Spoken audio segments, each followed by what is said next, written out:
আমার কথা কি বুঝতেছেন?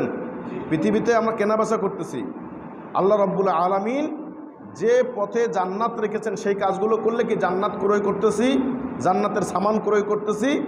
আর যে পথগুলো যে অবলম্বন করলে জাহান্নামে যেতে হবে সেই পথগুলো অবলম্বনের মাধ্যমে জাহান্নাম খরিদ করতেছি। এখন বলেন, একজন ব্যক্তি তার দীর্ঘ 60 বছরের জীবনে জাহান্নাম খরিদ করলো, আর আখিরাতে গিয়ে মৃত্যুর পরে সে কি জান্নাত পাবে?